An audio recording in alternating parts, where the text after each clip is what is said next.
semangat beliau. Beliau di dalam menuntut ilmu sangat luar biasa. Pada suatu ketika di Kampung Melayu terjadi banjir.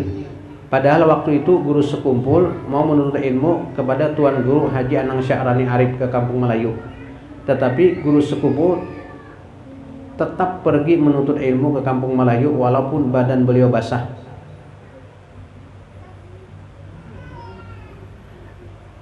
Tetap banjir di Hayau sini aja banjir, saking anak menuntut ilmunya. Kamu kita hujan ya parai. Nah, ya. Jadi semangatnya luar biasa, himmahnya luar biasa.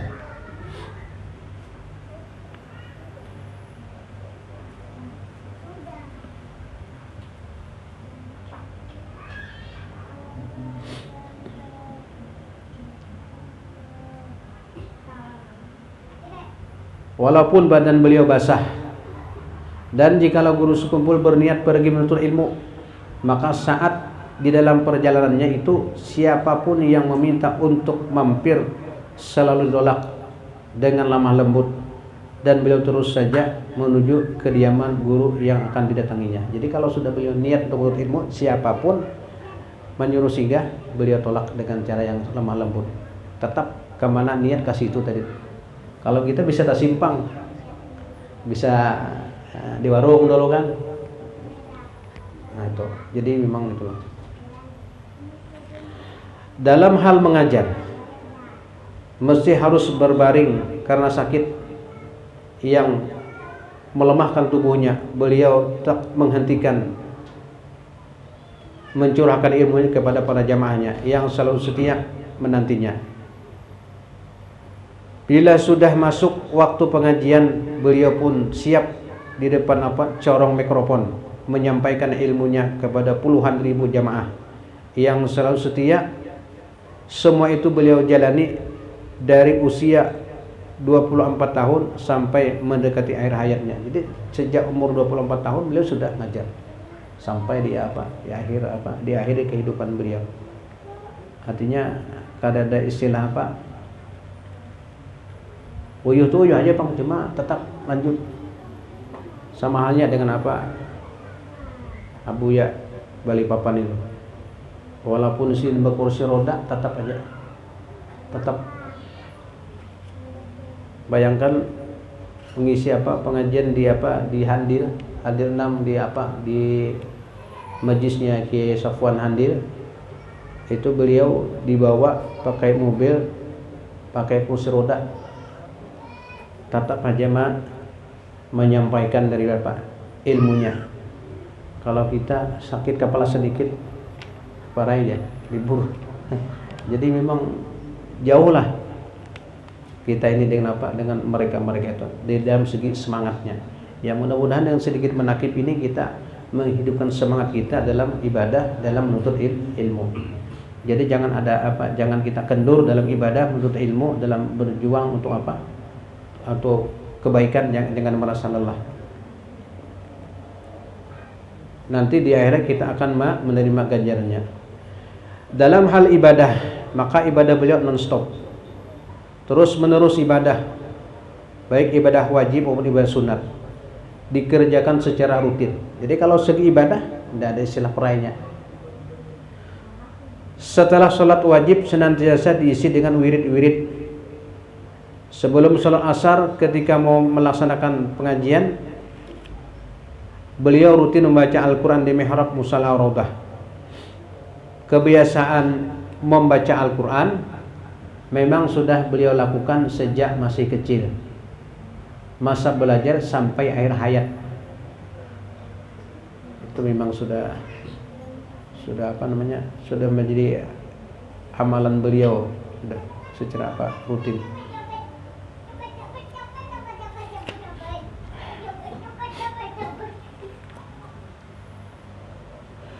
Beliau adalah seorang yang bersifat pemurah. Di sekitar tahun 1990 Masehi, saat kondisi beliau masih sehat dan pengajian diadakan setiap hari kecuali hari Jumat. Jadi liburnya Jumat aja, setiap hari. Jamaah selalu diberi jamuan makan setiap hari. Jadi jamaah selalu diberikan jamuan. Makan setiap hari arba selepas sholat zuhur, padahal jamaah saat itu tidak kurang daripada 5 sampai 10 ribu orang. Sedangkan di hari Kamis dan Senin selalu diberikan jamuan kopi dan roti kepada seluruh jamaah.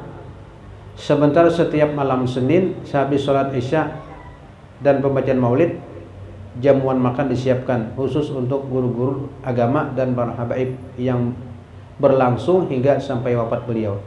Sampai hari ini masih diteruskan oleh kedua putra beliau.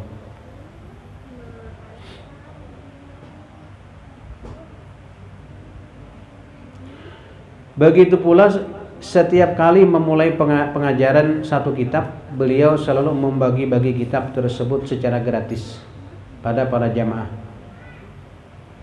Beliau juga sering menyumbangkan hartanya untuk masjid, musala, pesantren, dan makam kubah orang-orang saleh.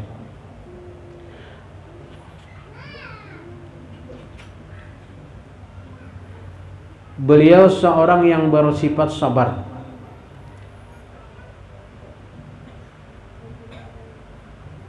Semakin dekat seseorang dengan Allah, semakin besar pula ujian yang diterimanya. Seperti sabda Nabi sallallahu alaihi wasallam, "Idza ahabballahu 'abdan ibtalah wa asyaddukum bala'an al-anbiya sumal amsal fal amsal." Artinya apabila Allah mencintai akan hambanya, niscaya menguji Allah kepadanya. Yang paling besar ujian adalah para nabi, kemudian orang-orang yang di bawahnya, kemudian yang di bawah mereka. Di masa sekolah beliau pernah dikeroyok dan dijadikan objek ejekan kawal-kawal sekolah. Di masa mengajar, berbagai macam fitnah keji kerap menyerangnya dan rumah tangga pribadinya. Jadi di masa sekolah pernah dikeroyok orang segala macam. Tapi beliau tidak membalas, tidak melaporkan kepada orang tuanya. Nah, di masa beliau mengajar banyak mendapat fitnah segala macam.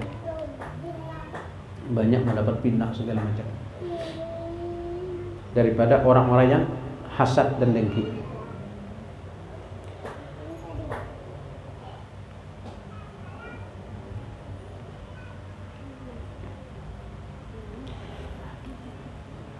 Dalam suatu pengajian beliau menjelaskan tentang sabar. Arti sabar, tidak panas hati ketika tatkala mendapat ujian dari Allah. Jadi ketika kita mendapat ujian, hati kada panas. Artinya tenang aja nih, adem aja, kada panas. Tidak marah hati kita tatkala mendapat ujian dari Allah. Dan mulut kita tidak mengadu kepada makhluk Allah. Itu tanda sabar. Jadi ketika kita mendapat ujian Allah Ta'ala, nah di saat itu hati kita kada panas, hati kita kada marah, dan mulut kita kada mengadu-ngadu kepada makhluk. Itu tanda sabar, kata beliau. Beliau adalah orang yang bersifat tawadhu, senantiasa bersifat rendah hati.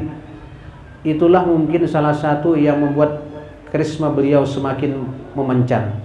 Karena sifat mulia yang satu ini akan membuat pemiliknya ditinggikan derajatnya. Karena kalau orang tawadhu itu diangkat Allah derajat. Man tawadha rafa'ahullah. Siapa yang tawadhu maka Allah akan angkat derajatnya.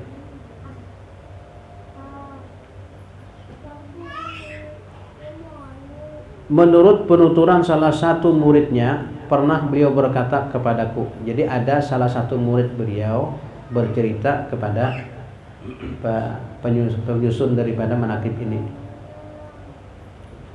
Yaitu yang menyusun manaqib ini adalah guru Munawar. Nah, jadi kata murid guru tersebut, pernah Abah Guru Sekumpul berkata, aku kada keluar kamar untuk pengajian kitab kecuali sebelumnya aku berdoa. Jadi aku, kata beliau, kada keluar dari kamar sebelum aku berdoa. Doanya, ya Allah, dengan berkat orang yang datang ke majlis ini, ampunilah dosaku dan dosa keluargaku. Jadi sini mengambil berkat kepada orang yang datang. Kalau kita kan terbalik, kita memberi berkat. Nah, daripada sifat tawaduknya beliau. Apabila ada tamu yang datang ziarah bertemu beliau, maka sisa-sisa air yang diminum oleh para tamu tadi dikumpulkan beliau dalam satu wadah dan selanjutnya diminum beliau. Bakas-bakas tamu kan dikumpulkan, diminum. Itu apa? Amun hati kita nih ada apa? Ada sombong karena terminum bakas surang. Bapak aja minum bakas surang. Nah, di sini menunjukkan apa? Sifat tawaduknya luar biasa.